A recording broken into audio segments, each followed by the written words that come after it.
Air travel is truly amazing. Because of it, it's easier than ever before to see the world and all its incredible cultures. But just because you're on a plane doesn't mean there aren't rules, and if you break them, there can be dire consequences. So, from turning off airplane mode to climbing into the overhead compartments, get ready for some things you should absolutely never do on an airplane.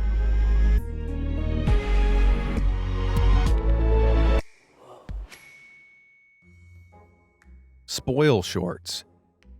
My last vacation got off to a poor start. I'd only just boarded the plane when the flight attendant told me I'd have to take off my Batman costume or leave. It turns out airlines have dress codes. What's more, different airlines have different codes, and these can change depending on the country you're flying to. Jeez, confusing or what? See, some countries, like Indonesia, are predominantly Muslim, and as such, dress more conservatively than other places. So, if you're flying there, it's polite to cover up before getting on the plane. But it's worth looking into clothing guidelines before getting on any flight. Dirty, torn, or revealing clothes can breach codes and get you kicked off the plane, which makes sense, but sometimes so can things as benign as flip-flops. Seriously. Back in July 2021, Turkish bodybuilder Deniz Saypinar made headlines when she tried to board an American Airlines flight to Miami. Apparently, her shorts were too short, so she was duct taped to one of the chairs and left there. Okay, not really. She was just denied entry onto the plane. Somebody actually was duct taped to a seat for a very different reason, but you'll have to stick around to find out about that. Anyway, after being refused onto the plane, Saypinar was understandably upset and took to social media to vent her frustrations. According to the bodybuilder, she wasn't dressed offensively at all, and the whole thing was an attack on her freedoms as a woman. What do you think? Were the airline staff right, or has Saypinar got a good point? Would a man have been refused entry if he was wearing the same outfit? Let me know your thoughts down in the comments. No signal, no problem. You've probably heard the horror stories about what'll happen if you don't put your cell phone on airplane mode during a flight. Planes will fall from the sky, chaos will ensue. Well, you'll be glad to hear that's not quite true, but you should still turn it on. When you do, it blocks the phone from searching for signal. Some pieces of pilots' equipment use the same radio frequencies as cell phones and tablets to function. So when your phone looks for a signal, it can intervene and disrupt them. Think of it like tuning an old-school analog radio. When two stations are on a similar frequency, they can interfere with one another and make the signal unclear. It's the same thing here, and pilots need this equipment to tell how far they are from the ground during takeoff and landing. Pretty important stuff. Indeed, back in January 2017, the pilots of a Boeing 737 lost all of their map displays and computers while they were in flight. Whoa. Miraculously, they managed to get the situation under control and avoid crashing, but investigators reckon someone's cell phone signal could have been to blame. As scary as this whole thing is, no planes have ever actually crashed from cell phone interference. At least, not yet. However, it's still a good idea to text your mom after the flight, not during. Hello, this is your captain speaking. Don't ever think about putting that phone on airplane mode right now, though. Hit those like and subscribe buttons instead. That way, when we land, you'll never miss another amazing video like this one. All done? Okay, enjoy the rest of your journey. Phantom Flyer. Now, I've been on quite a few flights in my life, and they've all been pretty boring. American actor Emerson Collins definitely can't say the same, though. In September 2022, Collins was on board a plane when suddenly he started hearing this.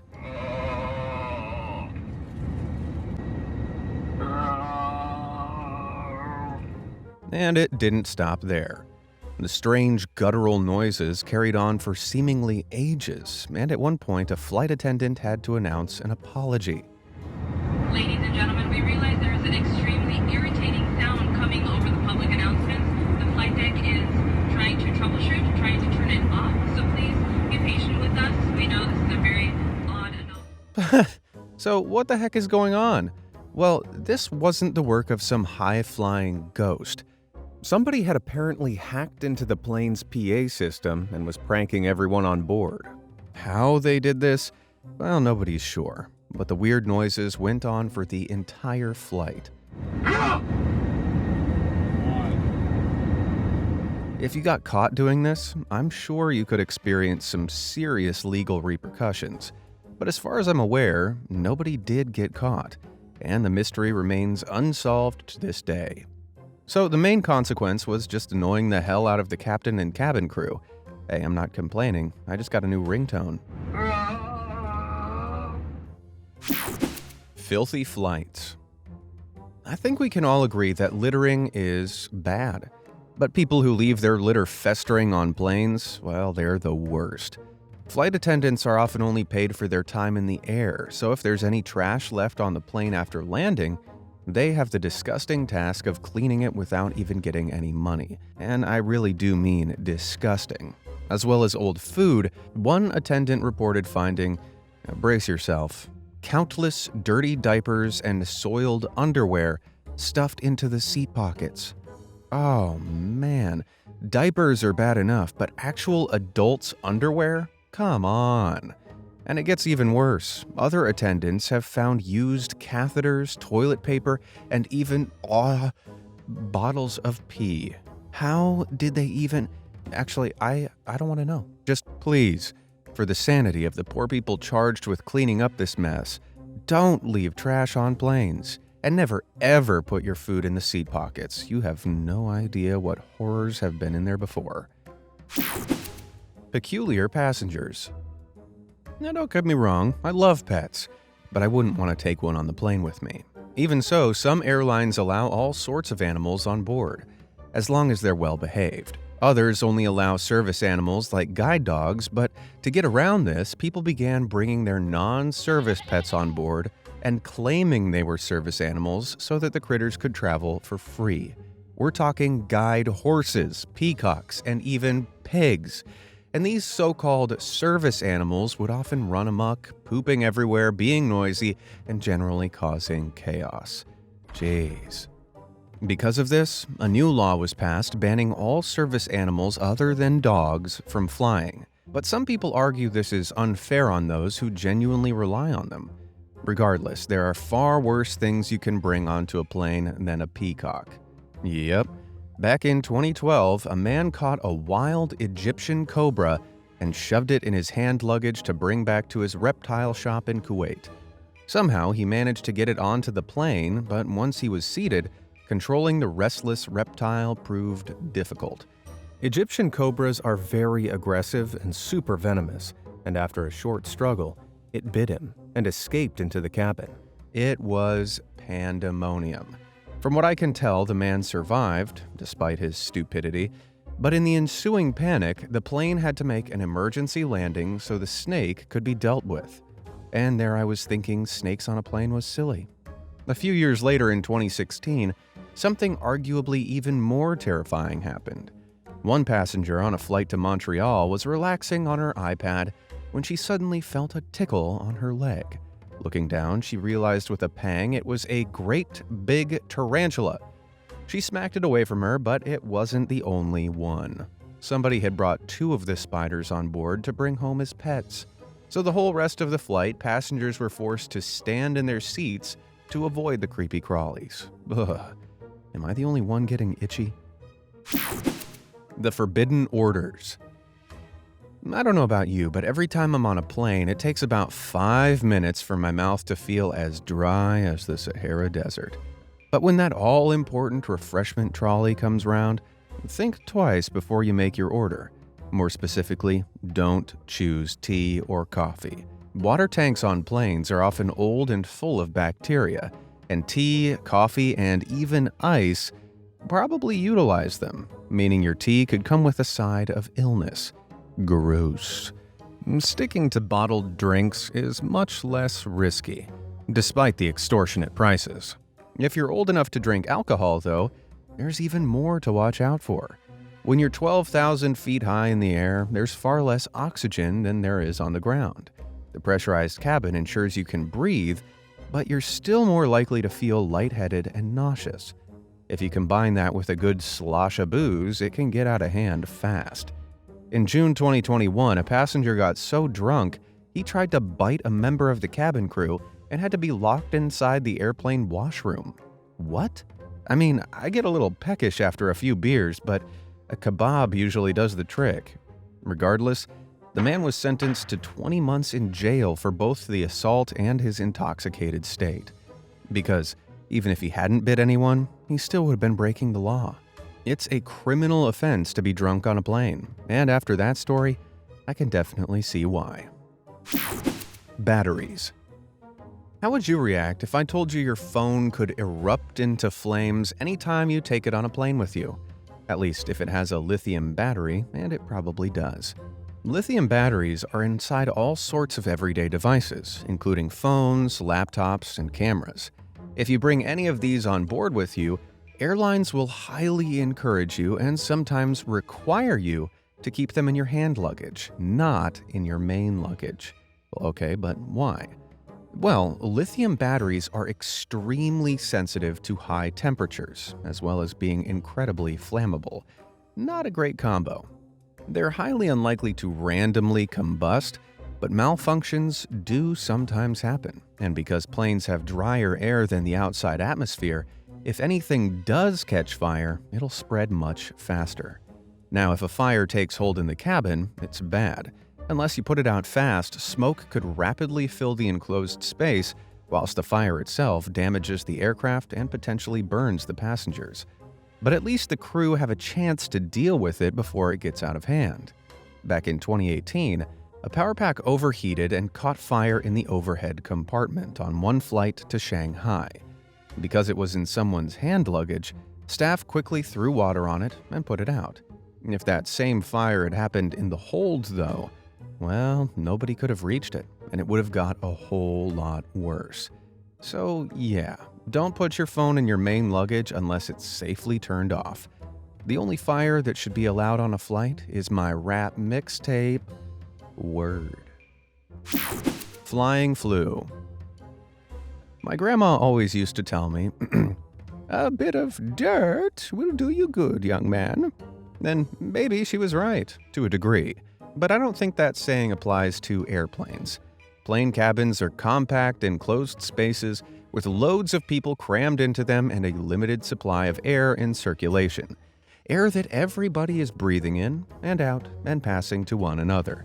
They do have filter systems to get rid of airborne germs, but they're not 100% efficient. There are air vents above every seat, too. However, if you're anything like me, you turn those straight off so it doesn't get too cold.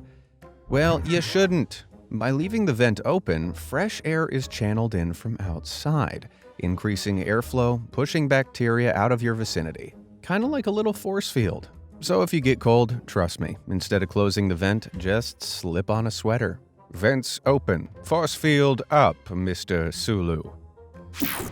It's German time.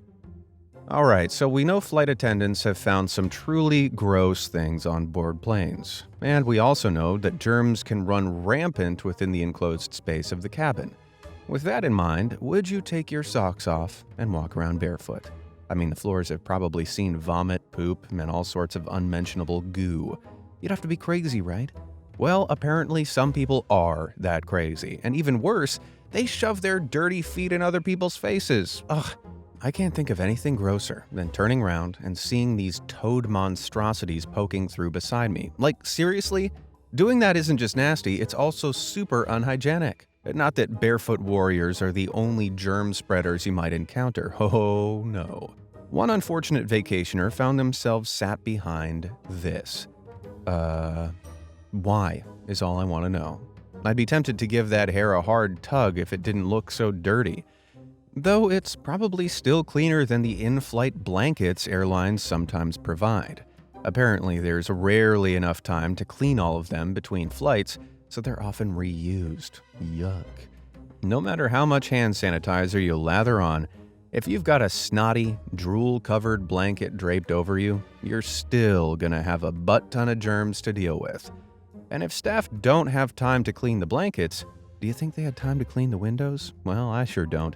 So avoid leaning your head on those too. They might not look dirty, but bacteria are microscopic. And while you snooze against the window, they could be multiplying all over your face. All right, you're probably sick of hearing about gross stuff now, but I've saved the most outrageous for last. This woman was caught drying her underwear with the air vents.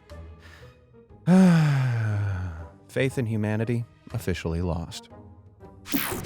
Overhead beds. I don't know about you, but my hand luggage is always overflowing with Twinkies. So, when I pop it into the overhead lockers for the flight, I can easily stand up and grab a few when I get peckish. I'd get the shock of my life, though, if I stood up and found myself face to face with a person crouching in there. Yep, it should be obvious that the overhead bins are for luggage, not humans.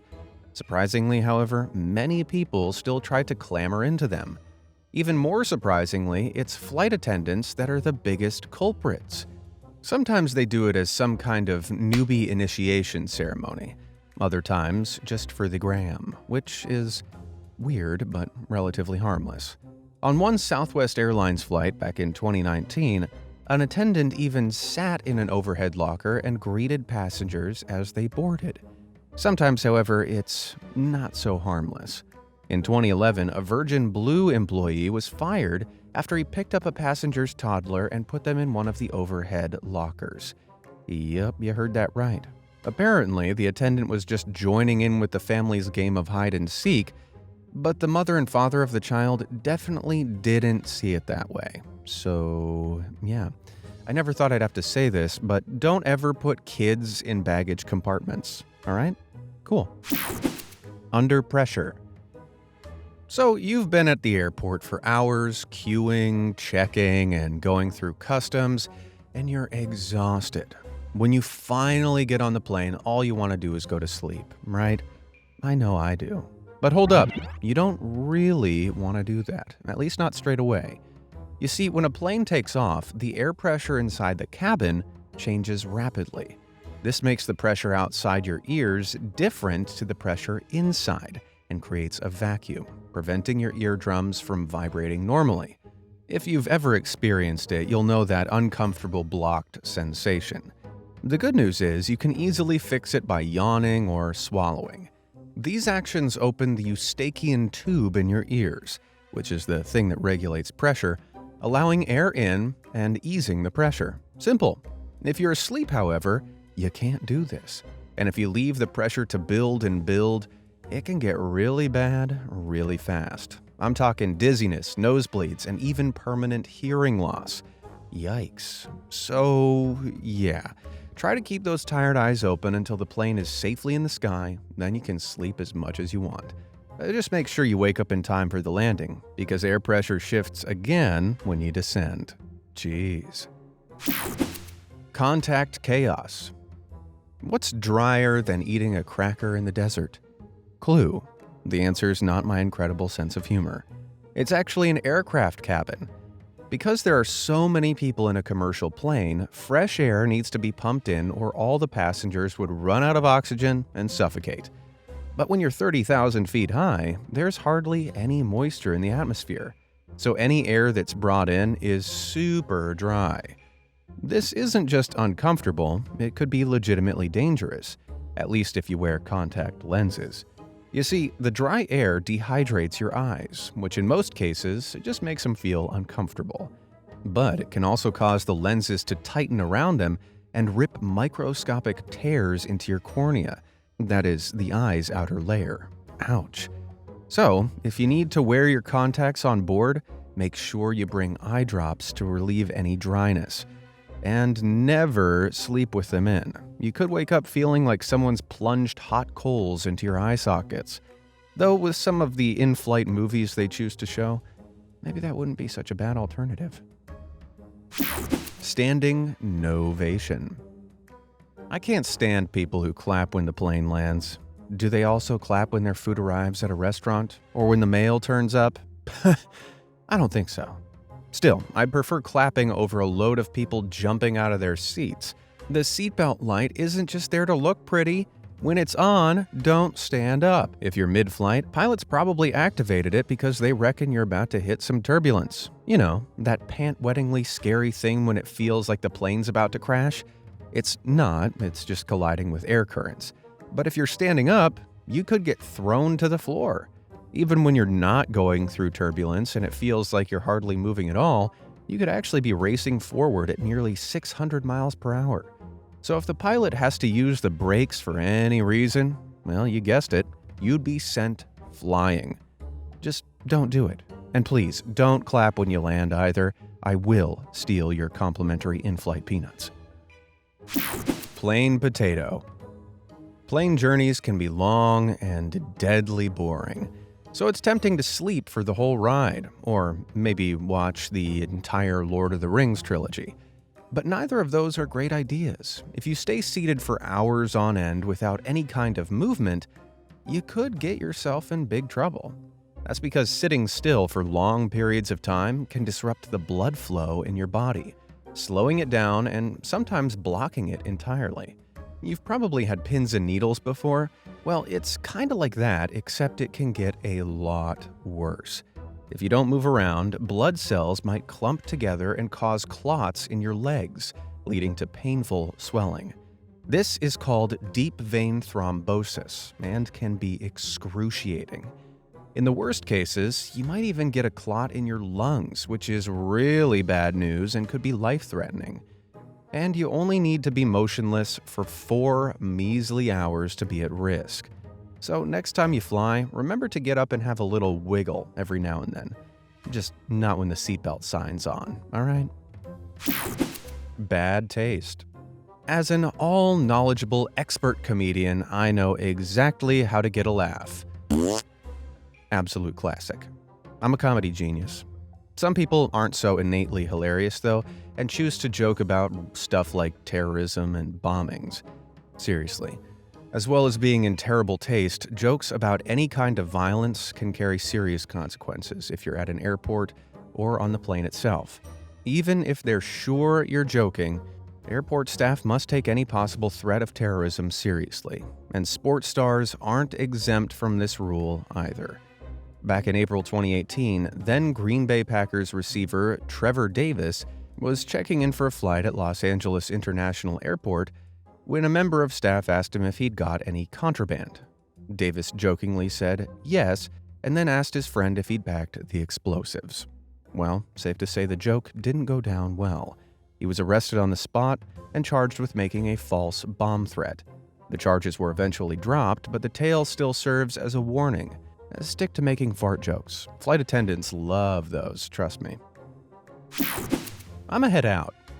Okay, so when it comes to things you should never do on airplanes, there's one so glaringly obvious you'd think nobody would ever actually try to do it. Any guesses what I'm talking about?